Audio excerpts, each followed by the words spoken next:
آپ اللہ کے یہاں مجرم نہ رہیں اور اللہ کے یہاں معذور قرار دیے جائیں، اس کے لیے 3 شرطیں ہیں۔ اگر وہ 3 شرطیں نہیں پائی جاتی، اگر وہ تینوں شرطیں نہیں پائی جاتی تو آپ اللہ کے یہاں مجرم ہیں، اور اگر وہ 3 شرطیں پائی جاتی ہیں تو آپ اللہ کے یہاں مجبور ہیں۔ میں میری بات آپ دھیان سے سننا، 3 شرطیں ہیں۔ پہلی شرط یہ ہے کہ جہاں قانونی سخت رکاوٹ ہے اس کے بغیر آپ ملازمت نہیں کر سکتے، تو پہلی شرط اس کے لیے یہ ہے کہ آپ اس کے لیے مسلسل اس کے لیے آپ قانون سے لڑیے کہ مجھے اپنی سنت پر عمل کرنے کے لیے قانون گنجائش چاہیے۔ اگر آپ اس کے لڑتے نہیں ہیں تو آپ اللہ کے یہاں مجرم کہلائیں گے۔ میں آپ سے جو بات سے دل سے کہہ رہا ہوں قرآن سے عرض کر رہا ہوں۔ پہلی شرط ہے، یہ پہلی شرط ہے کہ آپ نے سنت پر عمل کرنے کے لیے قانون کے مقابلے میں کیا کوشش کی، آپ نے پہلے بتائیے۔ آپ کی کوئی زمین قبضہ لے، آپ کی دکان پہ کوئی ناجائز قبضہ کر لے، آپ کا کوئی مکان قبضہ لے، آپ کے دادا کا آبائی مکان بڑا ہوا تھا آپ کے گاؤں میں، اس سے کسی نے پھر کاغذات بنا دیے، آپ جا کر عدالت میں کھڑے ہو جائیں گے، یہ میرا مکان ہے، آپ کہہ دیں گے لے جاؤ، خبر نہیں ہے، سے چھوٹی سی چیزیں جا رہے ہیں، یہ آپ پر تعجب ہے۔ آپ علم بلوا کا نام لے کر آپ نے سنتوں کو ختم کیا ہے، اور یہ کہا ہے کہ حالات ایسے ہیں، ان حالات میں سنت پر عمل کرنا کیسے ممکن ہو سکتا ہے، لہٰذا مفتی صاحب آپ کو اس بارے میں بڑا فتویٰ دے دیجیے تاکہ عوام کو راحت ہو جائے۔ میں کہتا ہوں یہ راحت نہیں، یہ نفاق ہے، یہ کوئی راحت کا راستہ نہیں۔ آپ بھول گئے متقدمین کے فتوے، آپ بھول گئے متقدمین نے اس بارے میں کیا کیا تھا، میں اس کو اسی بات کروں گا۔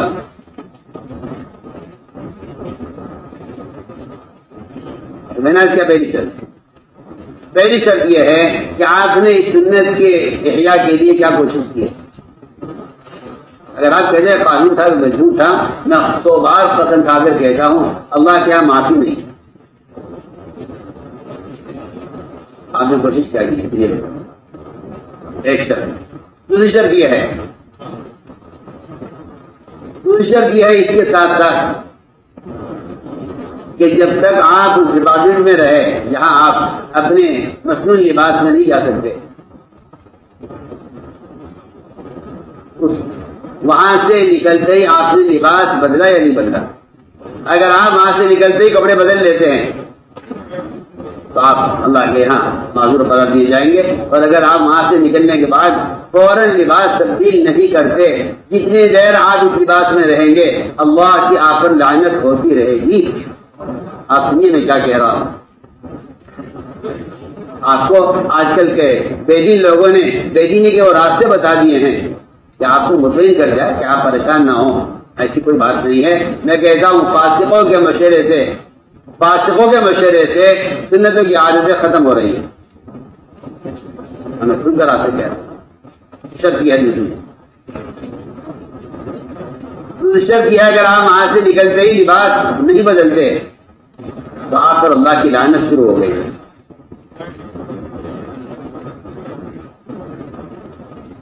اور تیسری شرط یہ ہے کہ آپ جتنی دیر اس لباس میں کسی ڈپارٹمنٹ کے اندر یا مجبور ہیں آپ دنیا کے کسی شعبے کے اندر غیر شرعی لباس پر آپ مجبور ہیں، غیر شرعی لباس کسے کہتے ہیں؟ اس سے صدر ظاہر ہو، یہ آپ کی حالت کا ثبوت ہے کہ آپ ایسے لباس کو غیر شرعی کہتے ہیں، اس میں صدر نظر آ رہا ہو، یہ تو آپ کی حالت کا ثبوت ہے۔ حالانکہ غیر شرعی لباس کہتے ہیں غیر مسلم لباس کو، جو لباس خلاف سنت ہے وہ خلاف شریعت ہے۔ ہم اس کے علاوہ آپ باتیں بنائیے، آپ جدید فقہی مسائل نکالیے، یہ آپ کی جہالت کے لیے کافی ہے۔ ہم تو آپ سے عرض کرتے ہیں کہ صرف شرعی لباس مسلم لباس ہے، اور غیر شرعی لباس جو ہے وہ غیر مسلم لباس، غیر شرعی لباس، اس کے علاوہ کچھ نہیں۔ سب آپ کے کھڑے ہوئے نئے طریقے ہیں، یہ سب آپ کے کھڑے ہوئے نئے طریقے ہیں۔ یہ شریعت میں ایسی کوئی گنجائش نہیں ہے کہ سنت کے اور حرام کے درمیان کوئی تیسرا راستہ ہو، کفر اور اسلام کے درمیان کوئی تیسرا راستہ ہو، اللہ نے بنایا نہیں، آپ نے بنایا۔ آپ نے ایک تیسرا راستہ نکالا ہے جواز کا. ایسا کوئی راستہ دور صحابہ میں دور تابعین میں خدا کی قسم ہے کہ ملا نہیں ہے کہ یہ فرض ہے اور یہ فرض ہے اور یہ نفل ہے اور یہ سنت ہے اور یہ فرض ہے اور یہ جائز ہے. ہمارے تو ہم کچھ نہیں جانتے اس کے علاوہ کہ یا تو اسلام کا راستہ ہے, کفر کا راستہ ہے. ایک راستہ سنت کا ہے, خلاف سنت کا ہے, اس کے علاوہ کچھ. میں نے آج کر دیا ہے کہ تیسری شرط یہ ہے کہ جب تک آپ اس ماحول میں اس بات کے ساتھ ہیں, آپ اللہ تعالی سے استغفار کریں اور آپ اس درمیان میں اس لباس سے آپ منقبض رہیں, آپ کو نفرت ہوتی رہے اور آپ کو اس سے الجھن رہے کہ کیا کروں, مجبور ہوں, یہ مجبوری ہے. سب سمجھ کرتا ہوں کہ اگر آپ اس ماحول سے نکلتے لباس تبدیل نہیں کرتے, اگر آپ اس ماحول سے نکلتے لباس تبدیل نہیں کرتے تو میں کہتا ہوں کہ آپ کی مثال اس معذور کی طرح ہے جس کو نماز میں اچانک عذر پیش آ گیا اور وہ فرض چھوڑ کر بیٹھ گیا, پھر اس کا عذر ختم ہو گیا. اس عذر کے ختم ہونے پر جتنا جلدی اس کو قیام کی طرف جانا چاہیے, اتنا جلدی ایک مسلمان کو عذر کے ختم ہوتے ہی اپنے مسلم لباس کی طرف آنا چاہیے. میں بالکل آپ سے کھل کر عرض کر رہا ہوں کہ یہ اہمیت کی روایت ہے. آپ اس بات پر توجہ دیں. جتنا جلدی آپ کو قیام کی طرف جانا چاہیے عذر کے ختم ہوتے ہی کہ قیام فرض ہے, قیام فرض. آپ کو نماز پڑھتے پڑھتے اچانک کوئی تکلیف ہو گئی, آپ بیٹھ گئے, ٹھیک ہے قیام فرض ہے لیکن آپ کو عذر پیش آ گیا ہے, آپ بیٹھ جائیے. اگر یہ عذر ختم ہو گیا تو آپ کو قیام کی طرف واپس جانا چاہیے فوراً. یہ کہ جس لمحہ عذر ختم ہو جائے اسی لمحہ آدمی کو چاہیے کہ وہ جس عمل کو چھوڑ رہا تھا معذوری کی وجہ سے, موٹی سی بات ہے کیا ایک آدمی کو بیماری تھی, ڈاکٹر نے پانی کو منع کر دیا ہے, اس بیماری کے ختم ہوتے ہی آپ نہیں کہہ سکتے کیا 2-4 نماز اور پڑھ لوں تو یہ ممکن کہ نہیں ہوگی, آپ کو پانی استعمال کرنا پڑے گا. کسی بات عذر ختم ہو گیا. میں کہہ رہا ہوں جتنا جلدی اس نماز پڑھنے والے کو عذر کے ختم ہونے پر اپنے قیام کی طرف آنا چاہیے, اتنا جلدی اس مسلمان کو اس ماحول سے نکلتے ہی اپنے آخر لباس کی طرف آنا چاہیے.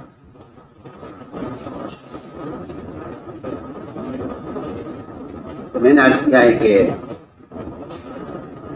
یہ بات بالکل واضح کر دی ہے عمر رضی اللہ تعالیٰ نے کہ اگر کوئی شخص پھر کسی کو مرحوم کرنے کے لیے اچھا کپڑا پہنے, جبکہ اچھا کپڑا پہننا سنت ہے, نیا کپڑا پہننا سنت ہے, لیکن اگر آپ کی ارادہ یہ ہے کہ نیا کرتا پہنا جائے کسی کو مرحوم کرنے کے لیے,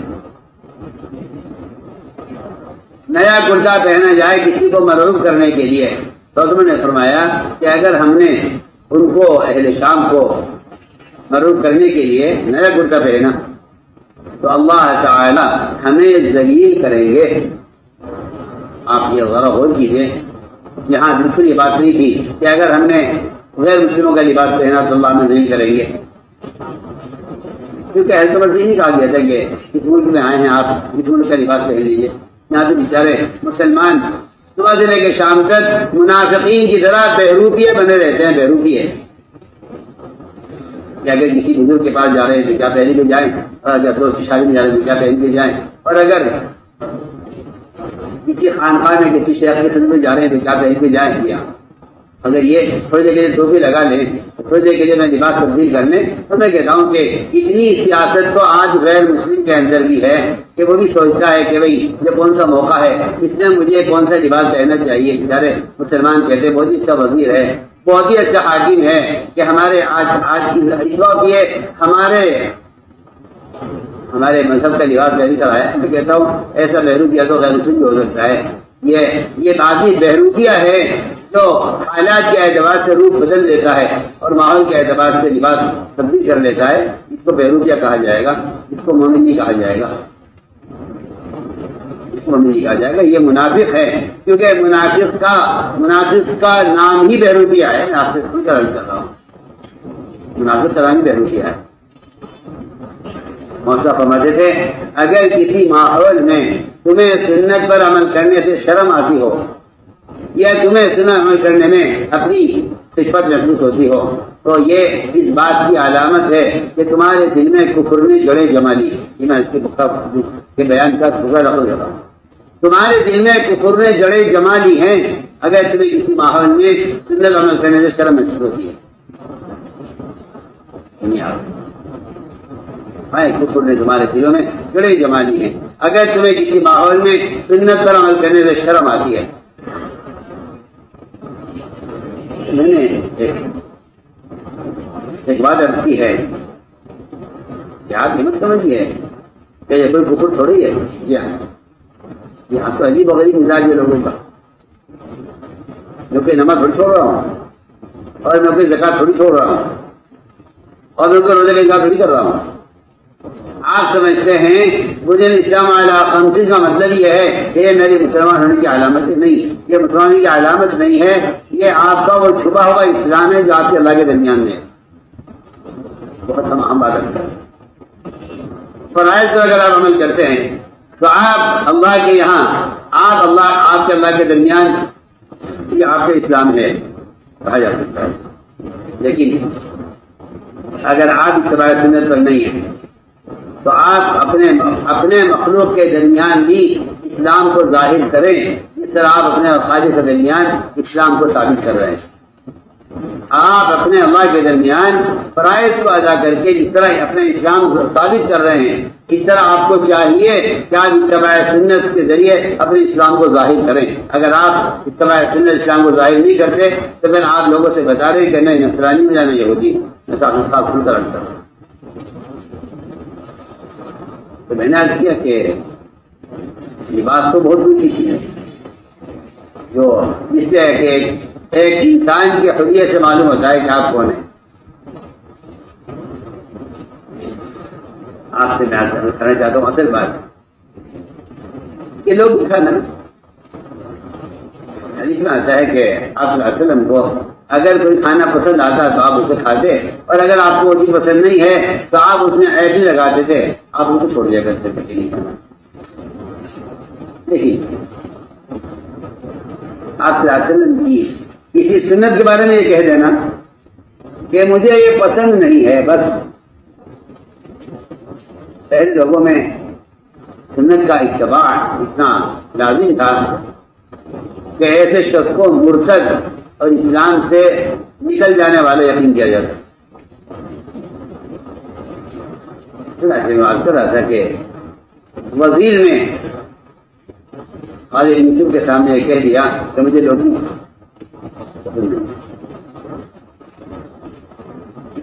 پسند نہیں. انہوں نے تلوار نکال لی اس کو قتل کرنے کے لیے. جی اصل صحیح فائل روایت میں ہے تلوار نکالی فوراً قتل کر لیا. بغداد میں قرآن مچ گیا کہ وزیر نے سنت کا انکار کیا ہے. ہر بچہ یہ کہہ دیتا ہے کہ اسے قتل کر دو. ہر بچہ کہہ دو جبکہ وہ بڑا سخی آدمی کا روایت نہیں ہے. ہر بچہ کہتا تھا اسے قتل کر دو کیونکہ اس نے لوگی کا انکار کیا. آپ کو لباس کا انکار شکل کا انکار آپ کے نزدیک تو سنت ہے فرض تو ہے نہیں. اپنے آپ کو مسلمان ظاہر کرنا فرض عین ہے ہر مسلمان کی ذمہ.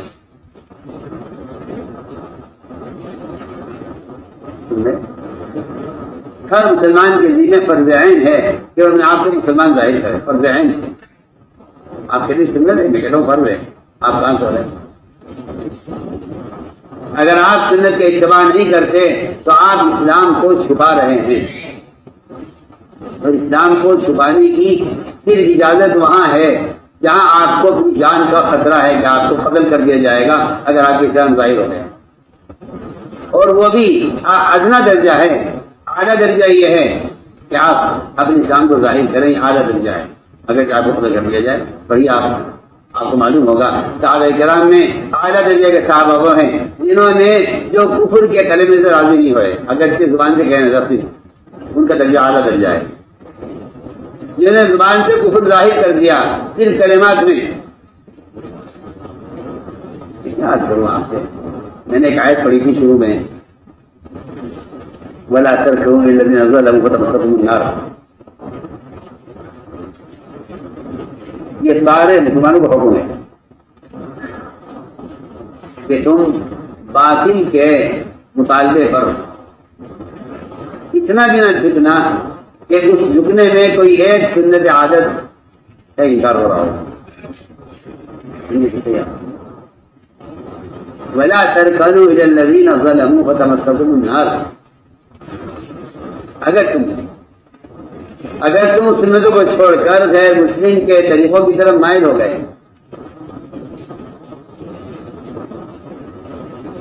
تو آپ یہ کہتے ہیں کہ نہیں، سنت کے چھوڑنے پر کوئی عذاب نہیں ہے، فرائض کے چھوڑنے پر عذاب ہے۔ آپ ذرا توجہ دیں، کچھ کہہ رہا ہوں، آپ کا خیال یہ ہے کہ سنت کے چھوڑنے پر کوئی عذاب نہیں ہے، جبکہ آپ کو معلوم ہونا چاہیے کہ بعض سنتیں ایسی ہیں جو وجوب کا درجہ رکھتی ہے، اور واجب اس لیے ہیں کہ وہ علامات اسلام میں سے ہیں، شاعر اسلام میں سے۔ اگر آپ اس کو چھوڑ دیں تو گویا آپ نے اپنے ظاہر سے اپنے آپ کو کافی ثابت کیا ہے، یہ اسی بات ہے۔ عمل کریں گے وَلَا تَرْكَنُوا لِلَّذِينَ ظَلَمُوا فَتَمَسَّكُمُ النَّارُ، کہ تم ظالموں کے اور غیر مسلموں کے طریقوں کی طرف ہرگز مائل نہ ہونا، ورنہ جہنم کی آگ تمہیں جلائے گی اور تمہارا کوئی مددگار نہیں ہوگا۔ یہ بھی قرآن کیا ہے، یہ کیا ہے آخر؟ مائل ہونا، کسی کے خلاف سنت طریقوں کی طرف مائل ہونا یا ظالموں کے طریقوں کی طرف مائل ہونا، آخر کیا ہے؟ یہ باطل کا طریقہ یہ ہوتا ہے پرانا کہ وہ کسی ایک عمل سے، کسی ایک سنت سے آپ کو روکے اور قانون بنائے گا کہ یہ قانون ہے کہ آپ یہ نہیں کر سکتے۔ آپ کوشش کریں گے کہ نہیں جی ہمیں اس کا عمل کرنے دو، تو وہ آپ کے اس رکاوٹ کے بعد وہ آپ سے مطالبہ کریں گے، اچھا ٹھیک ہے ہم آپ کو یہ کام کرنے دیں گے، مگر اس شرط پر ہم کرنے دیں گے کہ آپ ہمارا یہ مطالبہ پورا کر دیں۔ کہ کیا مطالبہ ہے آپ کا؟ کہ ہمارا ایک مطالبہ ہے، آپ اسے پورا کر دیں تو ہم آپ کا مطالبہ ہم پورا کر دیں گے۔ میں بہت اہم بات کہہ رہا ہوں، میری بات دھیان سے سننا بہت۔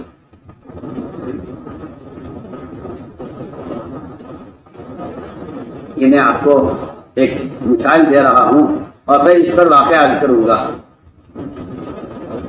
کہ باطل کے مطالبے پر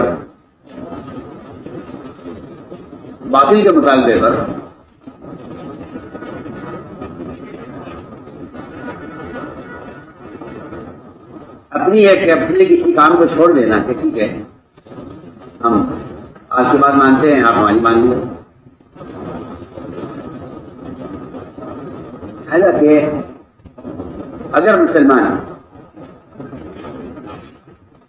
باطل کے مطالبے پر دین کو چھوڑ دے، نہیں ایک حکم چھوڑ دے کوئی، تو آپ یہ مت سمجھنا کہ اس نے ایک حکم چھوڑا ہے، بلکہ آپ یقین کر لینا کہ اس نے پورے دین کو چھوڑا ہے،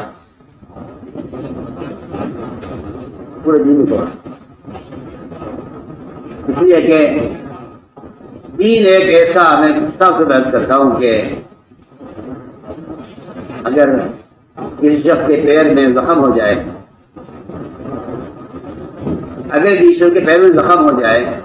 تو یہ کہا جاتا ہے کہ فلاں صاحب بیمار ہیں، میں بہت اچھی مثال دے رہا ہوں۔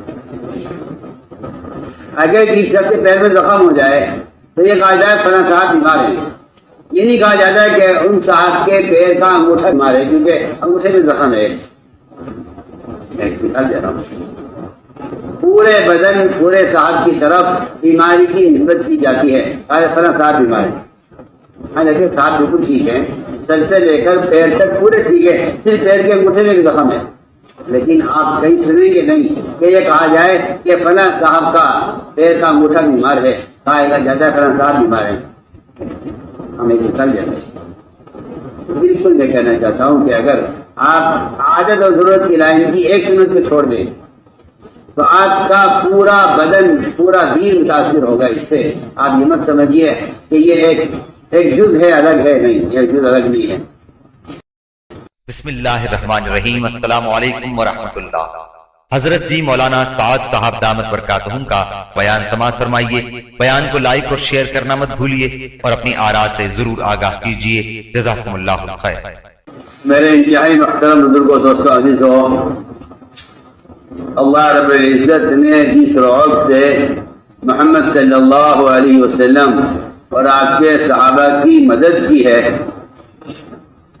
اللہ نے آپ صلی اللہ علیہ وسلم کی مدد اور آپ کے رعب کو 1 مہینے کی مسافت تک رکھا تھا.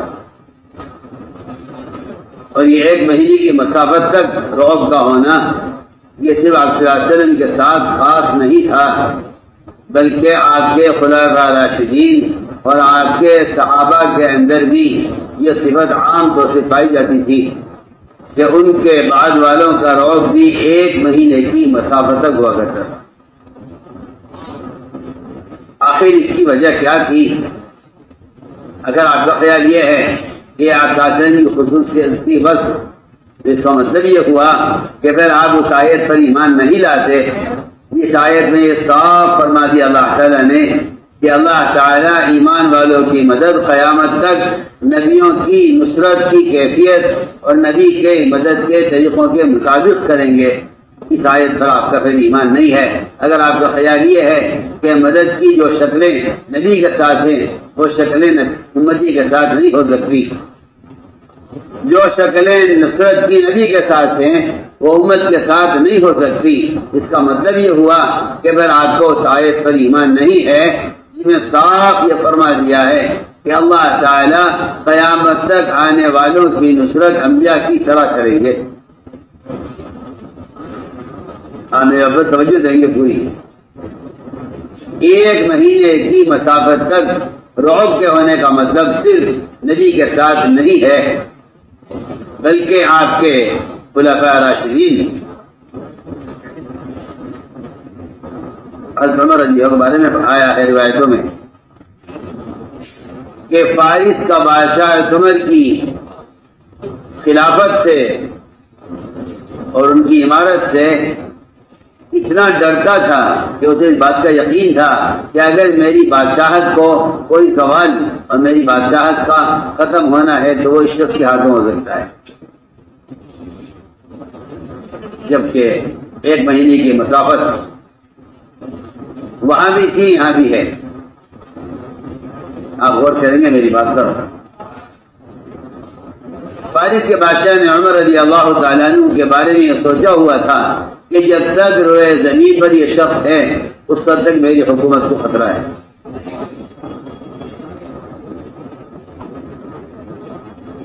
ملتا ہے روایتوں میں کہ فارس کے بادشاہ نے حضرت عمر رضی اللہ عنہ کو قتل کرانے کی کوشش کی. ایک نصرانی کو بڑی رشوت دے کر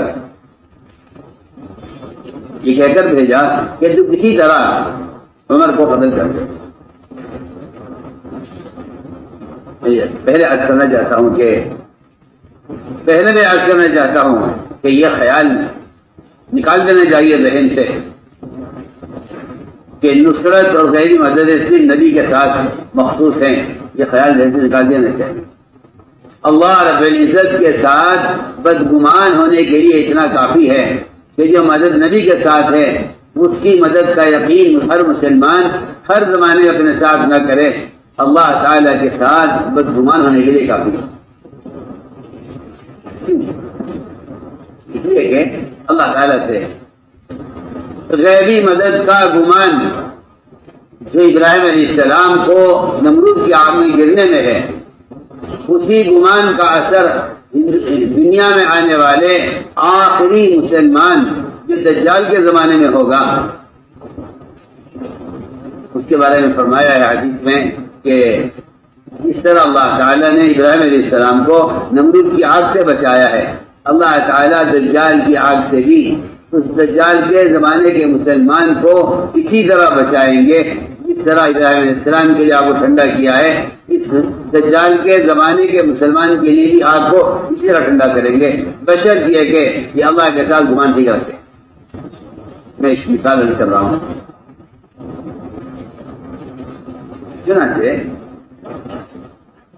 روایت میں ہے کہ ایک نصرانی کو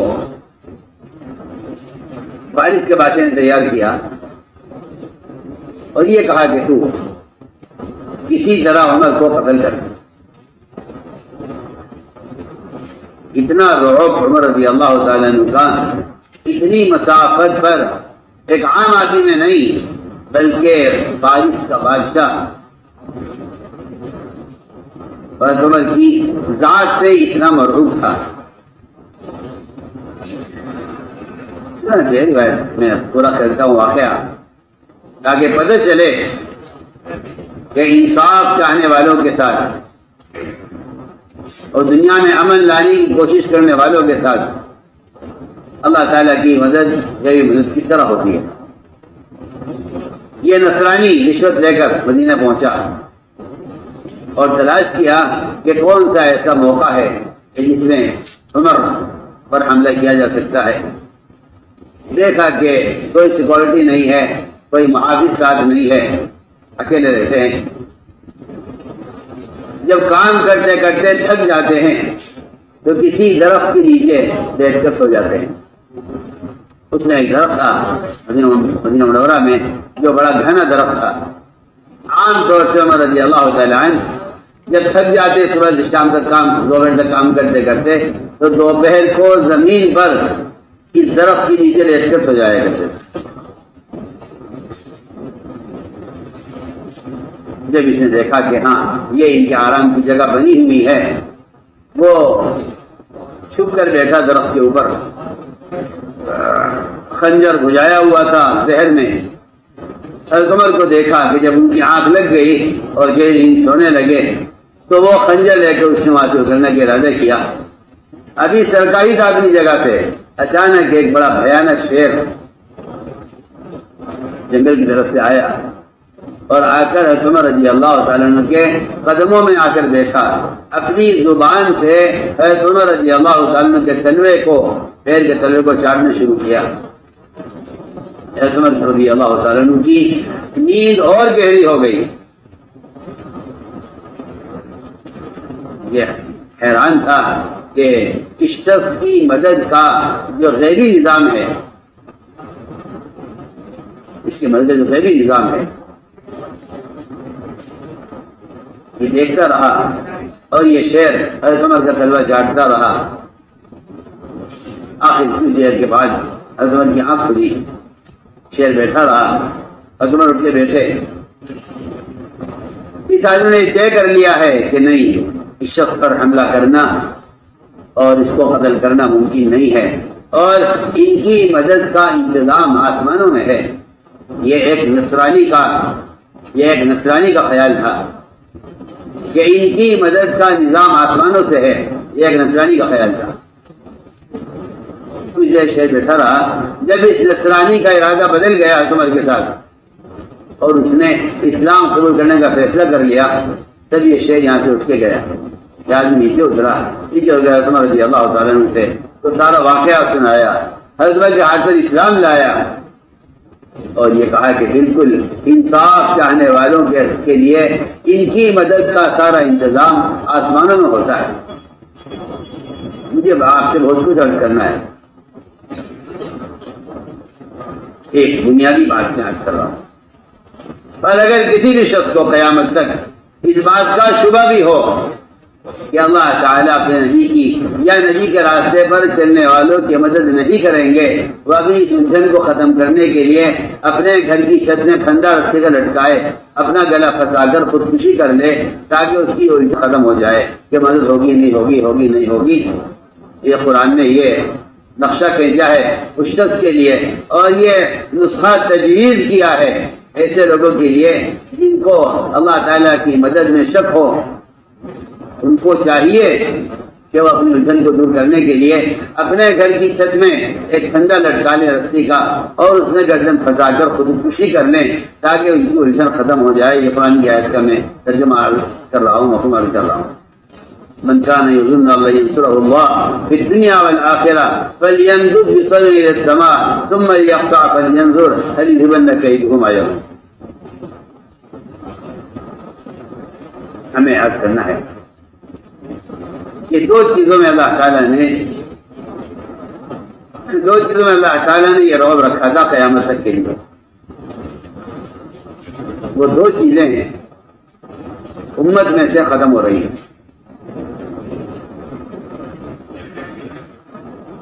وہ دو چیزوں میں سے امت کے سارے لوگوں میں سے ختم ہو رہی ہیں۔ عوام کے تو کوئی ذکر ہی نہیں، عوام کا تو کوئی ذکر ہی نہیں۔ میں تو بات ان لوگوں کر رہا ہوں جن کو اللہ نے علم بھی دیا ہے، جن کو اللہ نے دعوت کے ساتھ علم کے ساتھ اللہ نے نسبت بھی دی ہے، میں تو ان کی بات کر رہا ہوں۔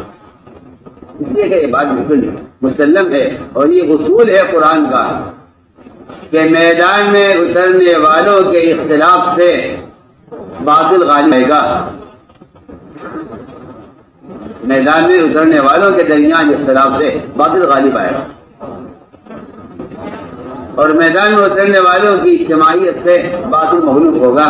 یہ تو قرآن کا فیصلہ ہے۔ اس کے بے شمار جو ہے واقعات اور اس کے بے شمار شواہد قرآن سے بھرے پڑے ہیں، اگر کوئی آنکھ کھول کے پڑھے